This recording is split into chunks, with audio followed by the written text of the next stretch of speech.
कभी हां कभी ना के दौर से बाहर निकलते हुए कांग्रेस ने आखिरकार उत्तर प्रदेश और दिल्ली में अपने सहयोगियों को साध ही लिया है। हालांकि दोनों ही राज्यों में पार्टी को कुर्बानी देनी पड़ी, लेकिन कम से कम अब यह कहा जा सकता है कि इंडिया गठबंधन इन दोनों राज्यों में भी साकार रूप ले रहा है। उत्तर प्रदेश में समाजवादी पार्टी के साथ में गठबंधन का ऐलान हो चुका है, सीट शेयरिंग हो चुकी है, जबकि दिल्ली में भी आखिरी बातचीत का दौर चल रहा है और कभी भी इसका ऐलान किया जा सकता है। लेकिन जो सवाल महत्वपूर्ण है वो ये है कि क्या इन दोनों राज्यों में अपने सहयोगियों के साथ मिलकर भी कांग्रेस बीजेपी को हरा पाएगी? क्या नरेंद्र मोदी की जो आंधी पिछले 2 चुनाव में चल रही थी उसे ये इंडिया गठबंधन इन दोनों राज्यों में रोक पाएगा? क्या जीत के दावे धरातल पर मौजूद हैं, कुछ आधार है उनका, या फिर हवा हवाई साबित होंगे? इन तमाम परिस्थितियों पे आज हम इस वीडियो में चर्चा करेंगे। दोस्तों, मैं हूं आपका होस्ट विकास शर्मा और आप लोग देख रहे हैं खरी खरी। दोस्तों, पहले बात करते हैं दिल्ली की। दिल्ली में कुल 7 लोकसभा की सीटें हैं।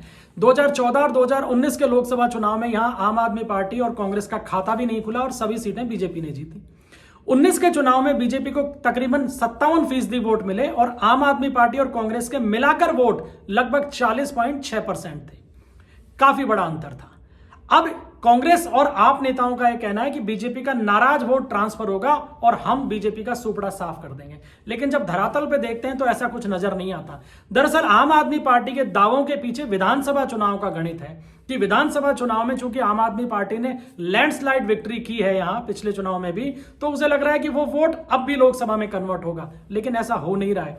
2014 के बाद से, जब से नरेंद्र मोदी राष्ट्रीय राजनीति में आए हैं, पूरे हिंदुस्तान में एक अलग समीकरण हो गया है और वो ये है कि हर राज्य में विधानसभा में जो वोट बीजेपी को मिलता है, लोकसभा चुनाव में उस वोट शेयर में 8 से 10% की बढ़ोतरी हो जाती है। और ये 8 से 10% वो वोटर है जो दूसरी पार्टियों से टूटकर सिर्फ नरेंद्र मोदी के नाम पर बीजेपी को मिल रहा है। और जब तक इस 8 से 10% वोट की कोई काट कांग्रेस या आम आदमी पार्टी के पास नहीं होगी, तब तक कोई स्कोप किसी भी तरीके का चुनाव में जीत का नहीं बनता है। और अगर धरातल पे देखें तो बीजेपी की जीत का आधार भी यही है। अब दिल्ली में अगर विधानसभा चुनाव में हम जाएं तो बीजेपी को तकरीबन 32% वोट मिले थे पिछले विधानसभा चुनाव में, लेकिन लोकसभा चुनाव में बीजेपी का वोट शेयर 50 के आसपास या 50 से ऊपर निकल रहा है।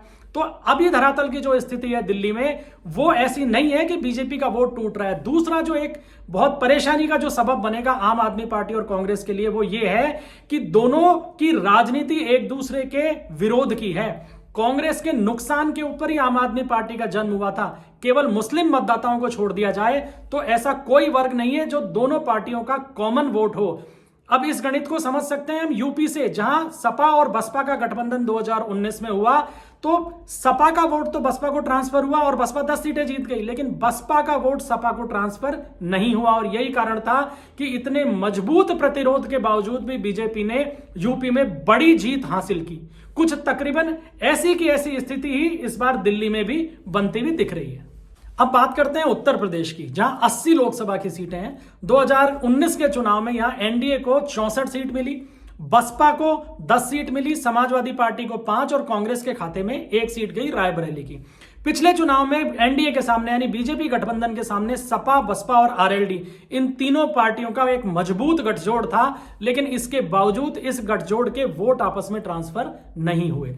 अब अगर उसी चुनाव को धरातल पे लाते हैं हम 2024 के हिसाब से, तो बीजेपी को तो लगभग 51.19% वोट नजर आता है, जो 19 में भी मिला था, लेकिन समाजवादी पार्टी और कांग्रेस का कुल वोट शेयर जो है लोकसभा चुनाव के हिसाब से तकरीबन 24% बनता है, और अगर विधानसभा चुनाव के हिसाब से देखें तो लगभग 34% बनता है।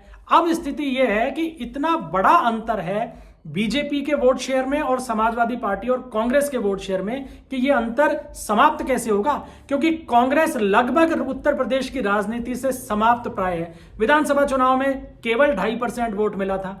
अब ऐसी स्थिति में अगर दोनों दलों का एक दूसरे को वोट ट्रांसफर भी हो जाता है तो भी बहुत बड़ा समीकरण नहीं बनता कि यह इंपैक्ट चुनाव पे छोड़ पाएंगे।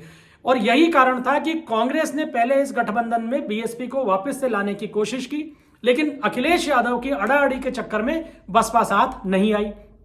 अखिलेश ने दाव खेला आरएलडी पे और आरएलडी अंत समय पे उनको छोड़कर बीजेपी के साथ चली गई। जिस पश्चिमी उत्तर प्रदेश पे आरएलडी का प्रभाव है, वहां जो बीजेपी के खिलाफ मुख्य मुद्दा था वो गन्ना किसानों से जुड़ा हुआ था, जो शुगर मिल के अंदर उनका पुराना पेमेंट अटका हुआ था, बहुत लंबित मांगे भी थी।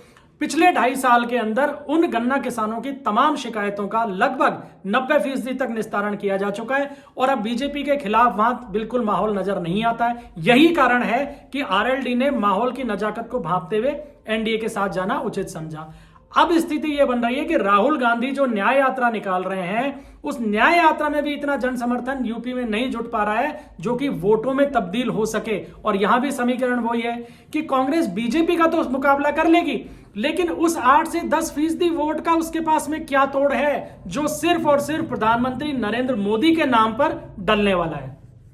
तो दोस्तों, ये कुछ समीकरण थे जो कांग्रेस के गठबंधन की राजनीति के दिल्ली और उत्तर प्रदेश में बन रहे हैं। समीकरण आपने साधने की कोशिश तो की है, गठबंधन तो बना लिया है, लेकिन गठबंधन धरातल पे कितना असर छोड़ पाएगा, क्योंकि 2017 में यही सपा और कांग्रेस का गठबंधन फेल हो चुका है और दिल्ली में तो अभी इनको एक कार्यकर्ताओं को ये समझाने में भी जोर आने वाला है कि हम उस पार्टी के साथ में कैसे जा रहे हैं जिसकी राजनीति के विरोध में हमारा जन्म हुआ था। तो दोस्तों, आज के वीडियो में इतना ही। अगले वीडियो में किसी और सब्जेक्ट को लेकर आपसे फिर मुलाकात होगी। तब तक के लिए अपने होस्ट विकास शर्मा को इजाजत दीजिए। जय हिंद, जय भारत, वंदे मातरम।